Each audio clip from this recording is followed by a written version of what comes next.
The old flat rudder with a roll in the front. You can always notice an old Palm Beach hull by foot steering. Some steer from the back, some steer from the front. If you're a frogger, you always steer from the front. But you need that foot steering because you need them hands free. I wouldn't know how to run a hand steering. I need my hands to hold on with, to drink my drink with, take pictures with, gig, shoot my gun. Let them feet do that steering because they ain't doing nothing anyhow. But you'll notice that foot steering is only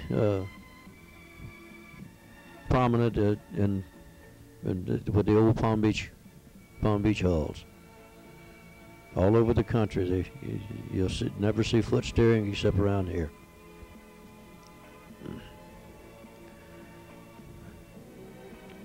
I talked to Bob Wilson up in Blairville, Georgia, where he is now. Bob is retired. He worked for the sheriff's department and got his arm completely shattered by trying to make an arrest on a felon. Bob's a great guy, and he's enjoying his retirement now. There's Bob on the right, and there's a couple of wheels that wanted to come down and get into the picture with the flood control. They're copping out. They're telling you, how sorry they are. It wasn't their fault. It's an act of God. They're copping out. They didn't want us to do this. They wouldn't allow us to do it. They didn't want to participate, but you notice they want to come get in front of that camera and that microphone.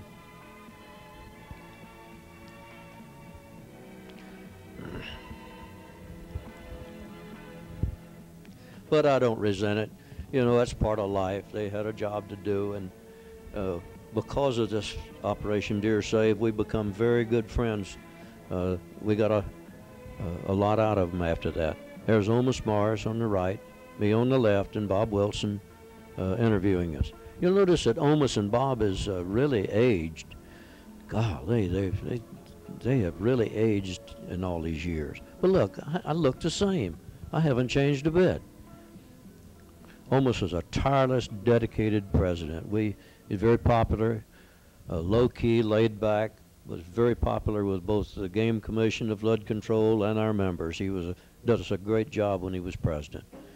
You notice he came down and sang at our awards banquet.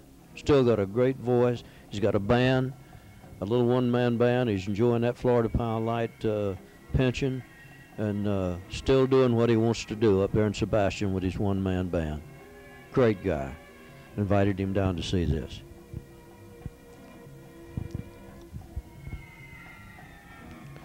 I haven't changed any, though. I think what it is, I think it's that pump water that I drank from Westgate for so long. It's got so much iron in it that you could almost bottle it and sell it for Hattie call.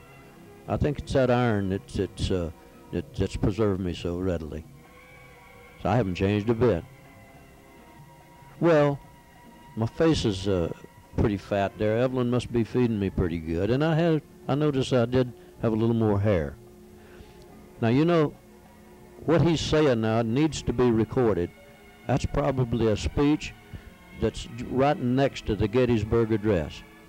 Now, what he's saying now is important. You look at that gleam in his eye. You know that's some good stuff.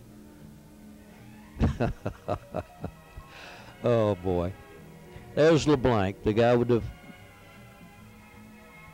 knife on his belt is from the Animal Rescue League.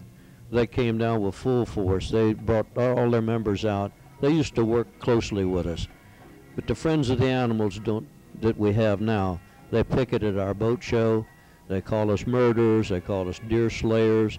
They don't work with us like the Animal Rescue League used to do. Here we are conducting one of the most humane ventures that man has ever participated in, and they call us deer slayers and murderers. They just don't understand that conservationists, true conservationists, try to preach the message that we only participate in the surplus. We try to harvest the surplus of the herd, and that makes the rest of the herd healthy. This is a biological fact, and And this is what we preach, and this is what we do.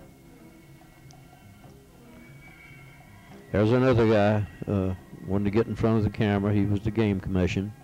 Wanted to, you know, cop out again. See, they didn't want to buck. The game commission, two giant agencies don't like to buck each other. You know, they like the peace and the quiet and the status quo. There's the L8 canal right on the verge, right on the edge of the canal. Got thousands of gallons of gas donated to us from various sources.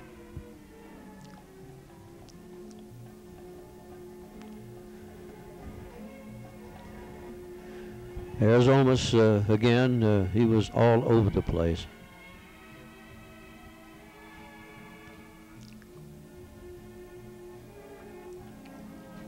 That was quite a venture. It's part of our heritage, and I want you guys watching this film to know that with the Airboat Club, that what some of the things that went on to preserve what you've got now. And you guys are carrying on. You're inheriting conservation from your forefathers, and you're doing a great job, and we appreciate it. There's one of the helicopters. It's got a platform built on the side to receive the deer. They had to get into the picture. They didn't want to participate. There's Rudolph Griffin in the foreground there.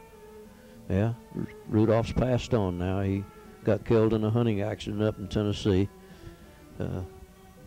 I did his eulogy at his funeral, along with Bob Stossel, Bobby Greer, Carl Marsh, and many of the other ones. There's Rudolph sitting up on top.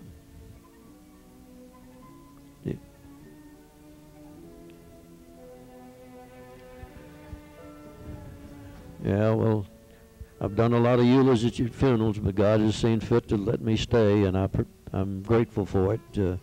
Grateful for having the opportunity to work with you younger guys, and it's a joy fellowshipping with you, because I remember when I was young like you, and there's Leon Whitaker. Leon's up in a little trailer in Holy Paul. Loves it up there. On a side street, way back, doesn't have a mailbox, doesn't have a telephone. That's where he wants it. I hunt with him up on a lease in Carolina every year. He's quite a character.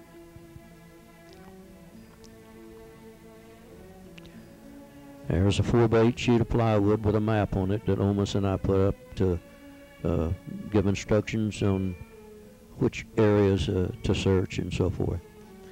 There's the Game Commission with their tags. They tagged all the deer's ears to keep a kind of record of the progress of the search. Leon Whitaker again.